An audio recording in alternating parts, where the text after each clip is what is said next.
when you talk about sustainability, there's a lot of ways of starting to talk about sustainability, but I'm going to start to talk about sustainability with one gentleman that you might not suspect is the guy that I should start talking sustainability about, and that is Sherlock Holmes. Got a giggle on this side, no giggles on that side. So Sherlock Holmes and Dr. Watson decided to go on a little camping trip, and as the story goes, after dinner and a glass of wine, they pitched their tent, lay down for the night, and they went to sleep. So sometime during the night, Holmes awoke and he shook his faithful friend and he said, "Watson, look up at the sky and tell me what you see." And Watson, bleary-eyed, woke up and he said, "I see millions of stars." And Holmes says, "What's that tell you?" And always up for a challenge from Holmes, Watson said, "Well, astronomically, it tells me there are millions of stars and potentially billions of planets. And astrologically, I observe that Saturn is in the house of Leo. Meteorologically, I suspect that we'll have a beautiful day tomorrow. What does it tell you, Holmes?" Holmes sat silent for a moment and he said, "Elementary, my dear Watson. While we were asleep, someone stole our tent."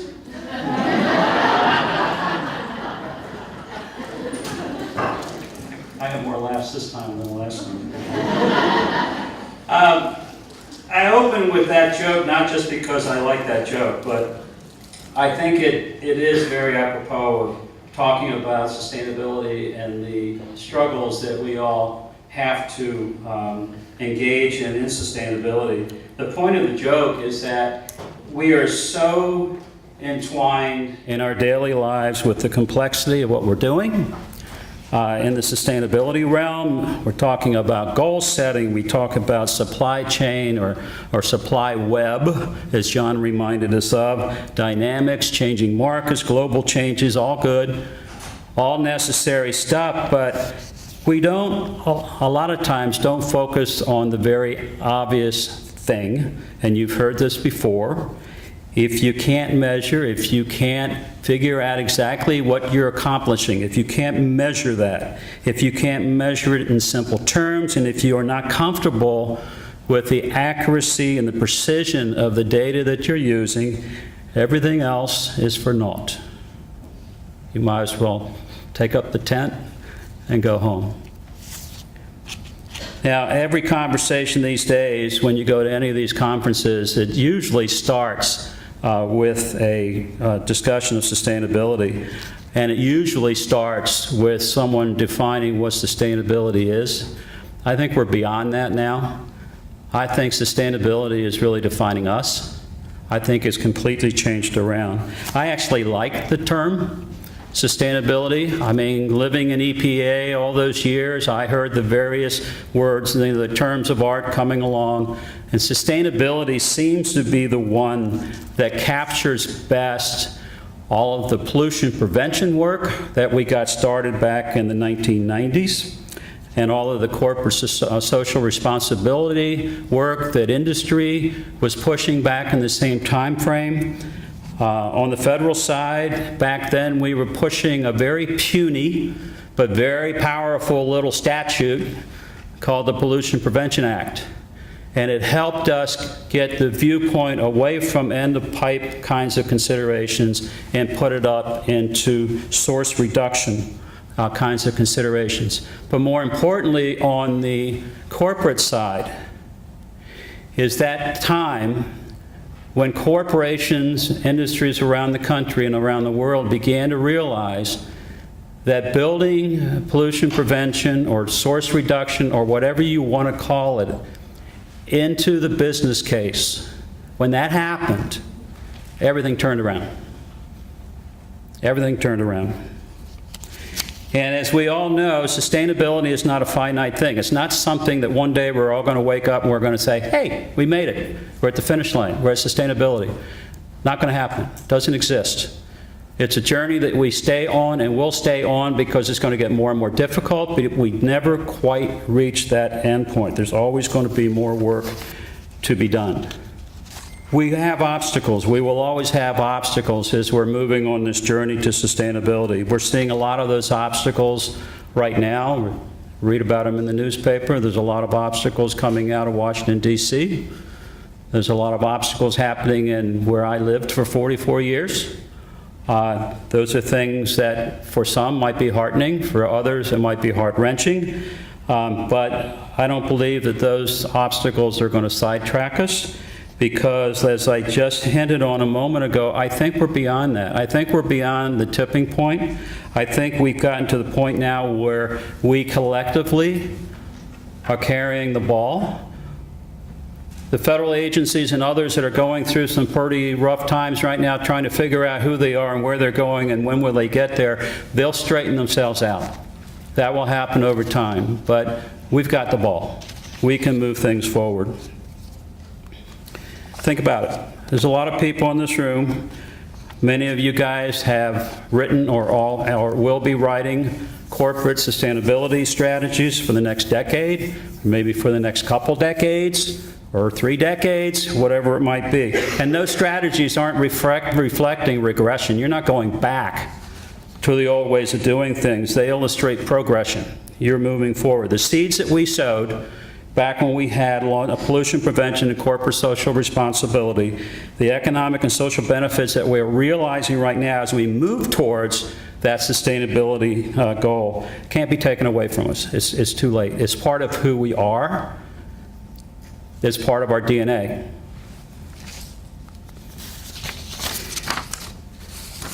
Let's not kid ourselves, though.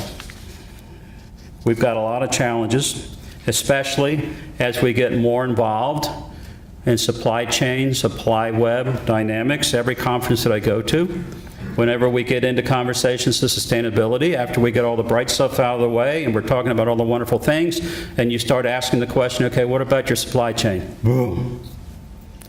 It continues to be a major challenge and will probably continue to be a major challenge for quite some time. The other issue is that as you move towards sustainability and you're building tougher and tougher goals along the way, it's going to get tougher and tougher to meet those goals. It's also going to require a lot more scrutiny by those that are watching you do that to make sure that you're in fact meeting those goals. Transparency has become the word of the day, and it will probably continue to be the word of the day for a long, long time. And getting to sustainability is going to take a long, long time. And there's probably people in this room that are going to try to do what I tried to do, and that is retire. And you won't be able to do it. There's too much work yet to be done. There's too many ideas yet to be hatched. If you're like me, you're probably going to be hanging around for quite some time because you just can't let go. But should you retire, the good thing is we've got, as has been mentioned all day today, we have got some very capable, very good, very smart folks coming up behind us. You saw a parade of them all day today coming up here to this podium. They're sitting around this room, okay? We, boomers and others, we need to teach the younger generation what we know. As John mentioned this earlier, our experience, your imagination, but we need to be able to do it in a way that you understand, using the tools that you're experienced with. Here's my first touch on a little bit of history here. Good old Ben. Tell me and I forget, teach me and I remember, involve me and I learn. We need to involve the younger generations in all that we're doing and all that we know, and listen to them and the ideas that they convey, because those ideas are no worse than the ideas we have. They're just coming at us from a different perspective. And it made me feel proud to see this group come up here and speak to these issues the way they did. That's very good, and you should be proud of yourselves. Now, it doesn't get any easier. Let's add another layer of complexity to it. We are now firmly in what Thomas Friedman calls the age of acceleration. If you have not yet read his book, it's called Thank You for Being Late, An Optimist's Guide to Thriving in the Age of Accelerations. I recommend it highly. Buckle your seatbelts. What Friedman describes as the age of acceleration, it's technology, it's market, it's Mother Nature or the environment, all accelerating all at once. You feel it in your workplace, you feel it when you talk to your kids, or in my case, your grandkids.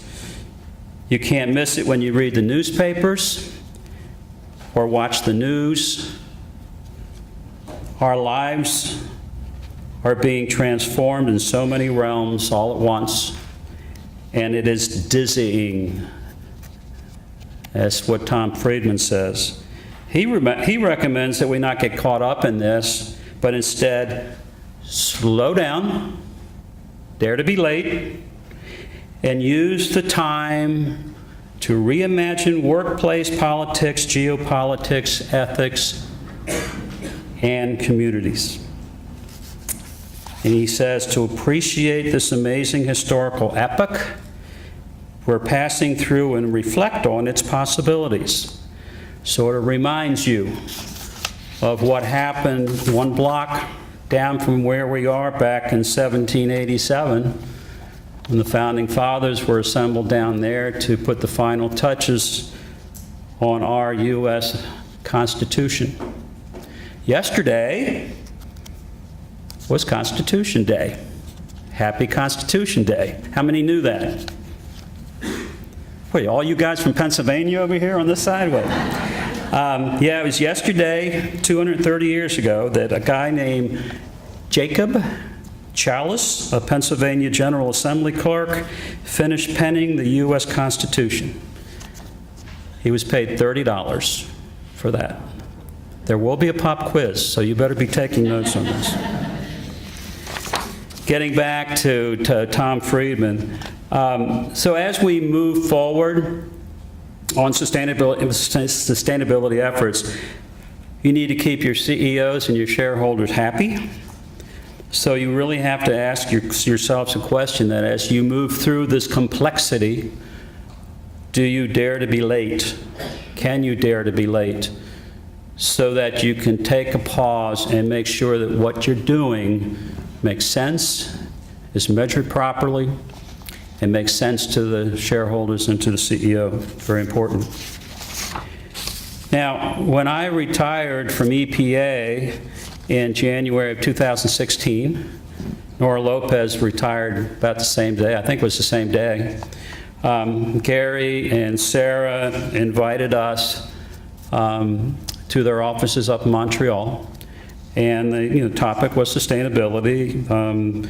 I think they wanted to sort of plug into our brains a little bit. I have to admit, it was a little embarrassing.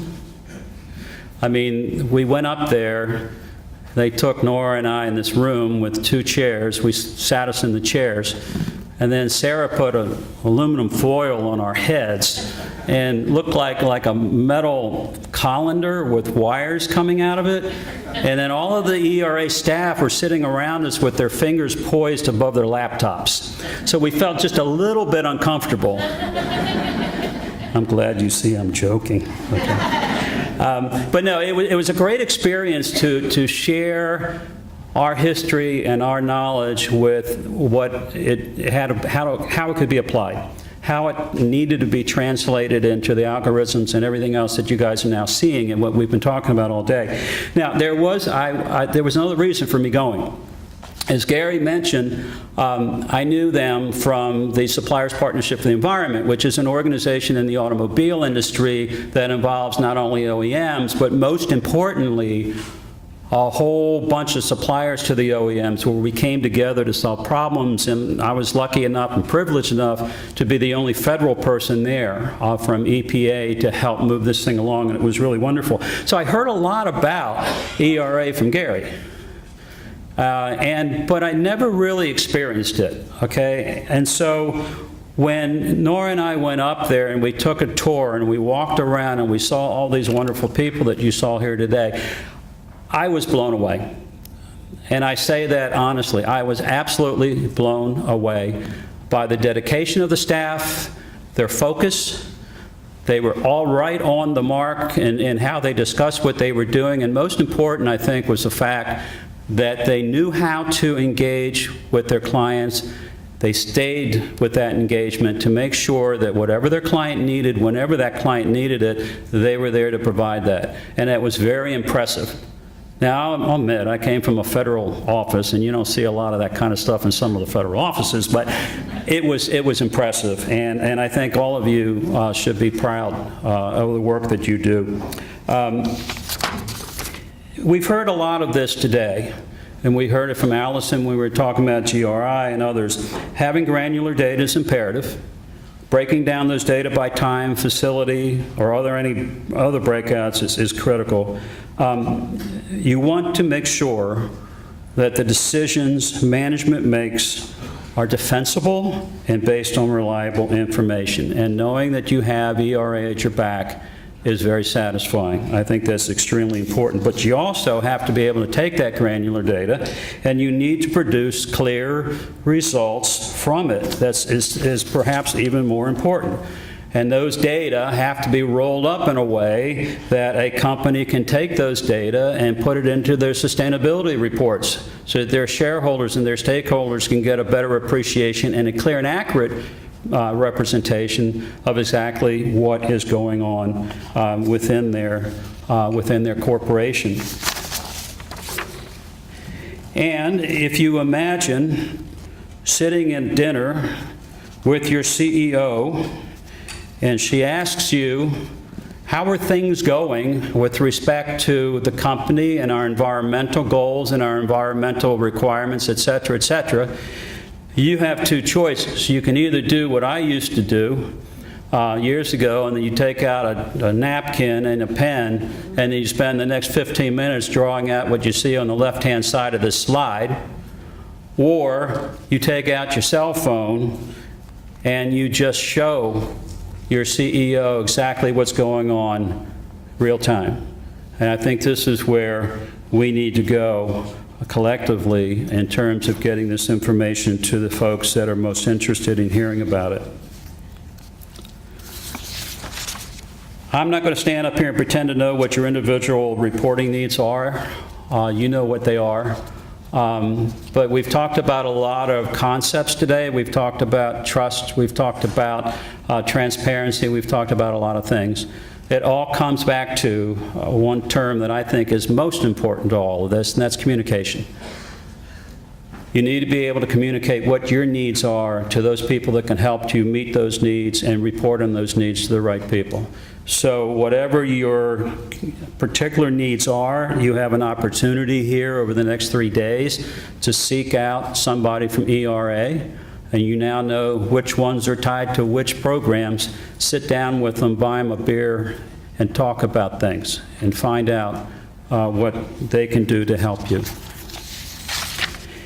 One of the things that I did not hear today, and a lot of times you don't hear this, is when you talk about sustainability, there's another clause. If you go back to the Brundtland Commission, which is the group that termed came out with the term sustainability, if you go back to that original definition, what is oftentimes lopped off is this: meets the needs of the present without compromising the ability of future generations to meet their own needs.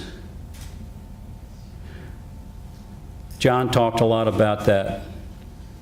Meet the needs of the present without compromising the ability of future generations to meet their own needs.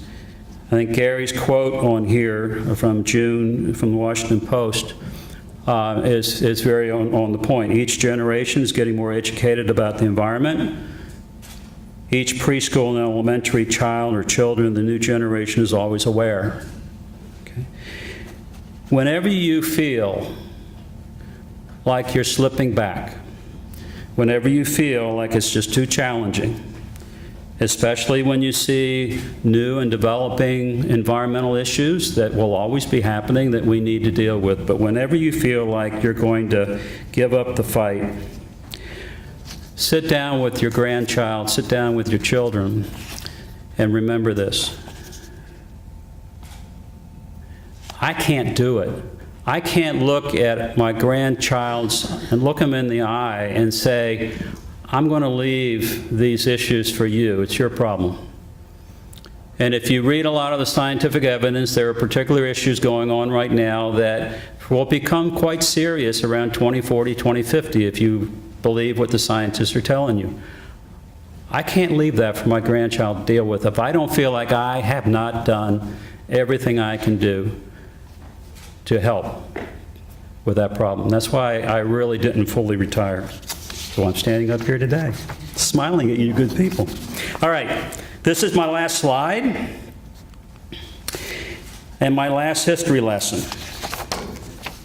Now, we talked about the Constitution, okay? But what was missing from the Constitution was what? When it came out originally, what was missing? Come on, history buffs. What came later? Bill of Rights. So, the Bill of Rights was penned, we believe, history tells us, by two gentlemen, George Mason, and George was from Virginia. He actually refused to sign the Constitution because it did not have the Bill of Rights. And the other gentleman that worked on putting it together was James Madison, also of Virginia, who became our fourth president of the United States. So here's how one conversation may have gone on between these two gentlemen as they were preparing the Bill of Rights. Okay, they were sitting around a table. It was 1789 or so, working on the Bill of Rights. It had been a very, very long day. George said, man, it's getting warm in here, isn't it? To which James Madison replied, shall I open a window? And George responded, no, that's all right, that's all right. I'll just take off my jacket, roll up my sleeves, and we'll be fine. And James Madison exclaimed, hey, that's a good idea. Why don't we include that in the Bill of Rights? And George responded, what? That we're allowed to take our jackets off and roll up our sleeves while at work? You ready? James responded, yeah, that doesn't sound very smooth. How about everyone shall have the right to bear arms? Gotcha. And thank you.